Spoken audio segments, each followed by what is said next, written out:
ಅಶೋಕು ಅಶೋಕು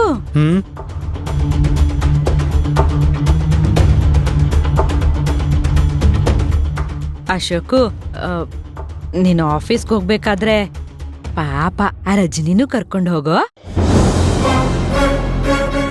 ಅಮ್ಮ, ನಾನು ಇವಾಗ ಹೋಗ್ತಾ ಇಲ್ಲ. ನಾನು ಮಧ್ಯಾಹ್ನ ಆಫೀಸ್ಗೆ ಹೋಗೋದು. ನಾನು ಸ್ವಲ್ಪ ಹೊತ್ತು ರೆಸ್ಟ್ ಮಾಡ್ತೀನಿ. ಪಾಪ ಕಣೋ ಆ ಹುಡುಗಿ. ಶಿವಗಾಮಿ ಆಫೀಸ್ಗೆ ಹೋದ್ಲು ಅಂತ ತುಂಬಾ ಗಾಬರಿ ಆಗ್ಬಿಟ್ಟಿದ್ದಾಳೆ.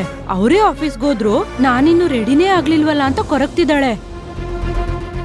ಮೊದ್ಲೇ ಆ ಹುಡುಗಿ ಮನೆಗ್ ಬಂದಿರೋದು ಶಿವಗಾಮಿಗೆ ಇಷ್ಟ ಇಲ್ಲ ಅನ್ಸತ್ತೆ. ಅದ್ರ ಜೊತೆಗೆ ಆಫೀಸ್ಗೆ ಲೇಟ್ ಆಗಿ ಹೋದ್ರೆ ಬೈತಾರೆ ಅಂತ ಭಯ ಪಡ್ತಿದ್ದಾಳೆ. ಆಫೀಸ್ ಟೈಮ್ಗೆ ಹೋಗ್ಬೇಕಲ್ಲ ನಮ್ಮ, ಬೇಗ ಎದ್ದು ಹೋಗ್ಬೇಕತ್ತಾನೆ.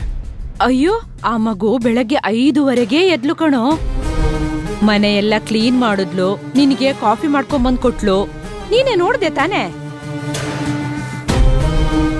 ಆ ಕಮಲಮ್ಮ ನಿನ್ಗೊಂದು ಗ್ರೀನ್ ಟೀನೂ ಮಾಡ್ಕೊಟ್ಟಿಲ್ಲ.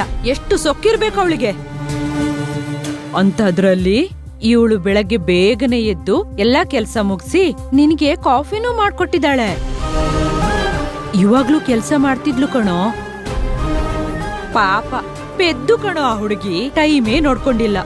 ಶಿವಗಾಮಿ ರೆಡಿಯಾಗಿ ಹೋಗೋದನ್ನ ನೋಡಿ ಗಾಬರಿಯಾಗಿ ನಾನು ರೆಡಿ ಆಗ್ತೀನಿ ಅಂತ ಓಡ್ ಹೊರಟೋದ್ಲು. ಪಾಪ ಅವಳಿಗೆ ಈ ಏರಿಯಾ ಬೇರೆ ಹೊಸ್ದು. ಬಸ್ ಸ್ಟ್ಯಾಂಡ್ ಎಲ್ಲಿದೆ, ಯಾವ ನಂಬರ್ ಇರೋ ಬಸ್ಸಲ್ಲಿ ಆಫೀಸ್ಗೆ ಹೋಗ್ಬೇಕು ಅಂತ ಯಾವ್ದು ಗೊತ್ತಿಲ್ಲ ಕಣೋ ಅವಳಿಗೆ. ಇನ್ನು ಮೆಟ್ರೋದಲ್ಲಿ ಹೋಗ್ಬೇಕು ಅಂದ್ರೆ ಯಾವ ಮೆಟ್ರೋ ಸ್ಟೇಷನ್ಗೆ ಹೋಗ್ಬೇಕು, ಎಲ್ಲಿ ಇಳಿಬೇಕು ಅನ್ನೋದೇ ಗೊತ್ತಿಲ್ಲ ಕಣೋ ಅವಳಿಗೆ. ಅಮ್ಮ, ಅವಳಿಗೆ ಕ್ಯಾಬ್ ಮಾಡ್ಕೊಂಡು ಹೋಗ್ಕೇಳಮ್ಮ. ಲೋ ಅಶೋಕು, ನಿಂಗ್ ಇನ್ನೊಂದು ವಿಷಯ ಗೊತ್ತಾ?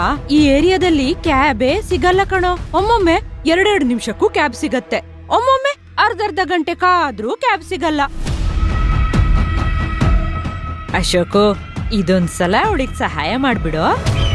ಪಾಪ ಅವಳು ತುಂಬಾ ಹೆದರ್ಕೊಂಡಿದ್ದಾಳೆ ಕಣೋ. ಇದನ್ನೇ ನೆಪ ಮಾಡ್ಕೊಂಡು ಆ ಶಿವಗಾಮಿ ಎಲ್ರ ಮುಂದೆ ಬೈದ್ರೆ?